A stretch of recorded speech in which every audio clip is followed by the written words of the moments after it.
بسم اللہ الرحمن الرحیم۔ یمن اور حبشہ کا بادشاہ ابرہہ تھا۔ اس نے شہر صنعا میں ایک گرجا گھر بنایا تھا اور اس کی خواہش تھی کہ حج کرنے والے بجائے مکہ مکرمہ کے صنعا میں آئیں اور اسی گرجا گھر کا طواف کریں اور یہی حج کا میلہ ہوا کرے۔ ناظرین، اس مقصد کو پانے کے لیے اس نے کیا حربہ آزمایا، اس کو جاننے سے پہلے آپ سے ریکویسٹ ہے کہ میرے چینل کو پلیز سبسکرائب کر لیں تاکہ ہر نئی آنے والی ویڈیو کا نوٹیفیکیشن آپ کو مل سکے۔ ناظرین، عرب خصوصاً قریشیوں کو یہ بات بہت شاق گزری۔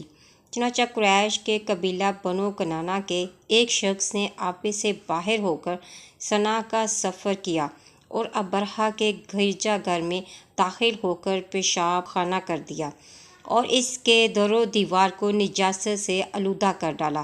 اس حرکت پر ابرہہ بادشاہ کو بہت طیش آیا اور اس نے خانہ معظمہ کو ڈھا دینے کی قسم کھا لی اور اس ارادے سے اپنا لشکر لے کر روانہ ہو گیا۔ اس لشکر میں بہت سے ہاتھی تھے اور ان کا پیش رو ایک بہت بڑا کوہ پیکر ہاتھی تھا جس کا نام محمود تھا۔ ابرہہ نے اپنی فوج لے کر مکہ مکرمہ پر چڑھائی کر دی اور اہل مکہ کے سب جانوروں کو اپنے قبضے میں لے لیا، جس میں حضرت عبدالمطلب کے اونٹ بھی تھے۔ حضرت عبدالمطلب جو ہمارے حضور خاتم النبیین صلی اللہ علیہ وآلہ وسلم کے دادا ہیں، خانہ کعبہ کے متولی اور اہل مکہ کے سردار تھے۔ یہ بہت ہی رعب دار اور نہایت ہی جسم و شکوہ آدمی تھے۔ یہ ابرہہ کے پاس آئے۔ ابرہہ نے ان کی بہت تعظیم کی اور آنے کا مقصد پوچھا تو آپ نے فرمایا کہ تم میرے اونٹوں کو مجھے واپس دے دو۔ یہ سن کر ابرہہ نے کہا کہ مجھے بڑا تعجب ہو رہا ہے کہ میں تو تمہارے کعبہ کو ڈھانے کے لیے فوج لے کر آیا ہوں جو تمہارا اور تمہارے باپ دادا کا ایک بہت مقدس محترم مقام ہے۔ آپ نے اس کے بارے میں کچھ بھی مجھ سے نہیں کہا، صرف اپنے اونٹوں کا مطالبہ کر رہے ہیں۔ حضرت عبدالمطلب نے فرمایا کہ میں اپنے اونٹوں کا ہی مالک ہوں، اس لیے اونٹوں کے لیے کہہ رہا ہوں، اور کعبہ کا جو مالک ہے وہ خود ہی اس کی حفاظت فرمائے گا، مجھے اس کی کوئی فکر نہیں۔ یہ سن کر ابرہہ نے آپ کے اونٹوں کو واپس کر دیا۔ پھر آپ نے قریش سے فرمایا کہ تم لوگ پہاڑوں کی گھاٹیوں اور چوٹیوں میں پناہ گزیر ہو جاؤ۔ چنانچہ قریش نے آپ کے مشورے پر عمل کیا اور اس کے بعد حضرت عبدالمطلب نے کعبہ کا دروازہ پکڑ کر بارگاہ الہی میں کعبہ کی حفاظت کے لیے خوب رو رو کر دعا مانگی اور دعا سے فارغ ہو کر آپ بھی اپنی قوم کے ساتھ پہاڑ کی چوٹی پر چڑھ گئے۔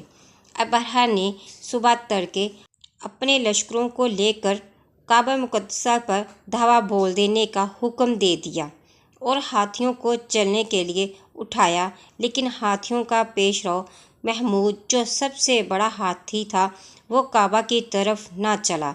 جس طرف اس کو چلاتے تھے وہ چلتا تھا، مگر کعبہ مکرمہ کی طرف جب اس کو چلاتے تھے تو وہ بیٹھ جاتا تھا۔ اتنے میں اللہ تعالیٰ نے سمندر کی جانب سے پرندوں کا ایک لشکر بھیج دیا اور ہر پرندے کے پاس 3 کینکریاں تھیں، 2 پنجوں میں اور 1 چونچ میں۔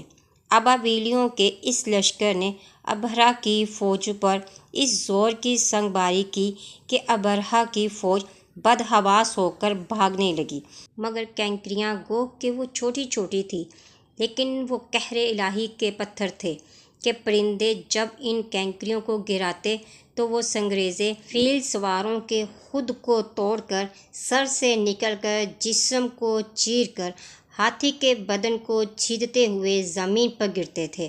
ہر کینکری پر اس شخص کا نام لکھا تھا جو اس کینکری سے ہلاک کیا گیا۔ اس طرح ابرہہ کا پورا لشکر ہلاک و برباد ہو گیا اور کعبہ معظمہ محفوظ رہ گیا۔ یہ واقعہ جس سال وقوع پذیر ہوا، اس سال کو اہل عرب عام الفیل یعنی ہاتھی والا سال کہنے لگے، اور اس واقعے سے 50 روز بعد حضور سید عالم صلی اللہ علیہ وآلہ وسلم کی ولادت ہوئی۔ اس واقعے کو اللہ تعالیٰ نے قرآن مجید میں بیان فرماتے ہوئے ایک سورہ نازل فرمائی جس کا نام ہی سورہ فیل ہے۔ بسم اللہ الرحمن الرحیم۔ الم تر کیف فعل ربک باصحاب الفیل الم یجعل کیدہم فی تضلیل وارسل علیہم طیرا ابابیل ترمہم بحجارۃ من سجیل فجعلہم کعصف مأکول۔ پارہ نمبر 30 سورۃ الفیل آیت 1 تا 5۔ ترجمہ: اے محبوب، کیا تم نے نہ دیکھا تمہارے رب نے ان ہاتھی والوں کا کیا حال کیا؟ کیا ان کا داؤ تباہی میں نہ ڈالا اور ان پر پرندوں کی ٹکڑیاں یعنی فوجیں بھیجی کہ انہیں کنکر کے پتھروں سے مارتے تو انہیں کر ڈالا جیسے کھائی کھیتی کی پتی یعنی بھوسا۔ الفیل عربی زبان کا لفظ ہے، انگریزی دا ایئر آف دا ایلیفینٹ۔ اسلامی تاریخ میں یہ سال بہت ہی اہمیت رکھتا ہے۔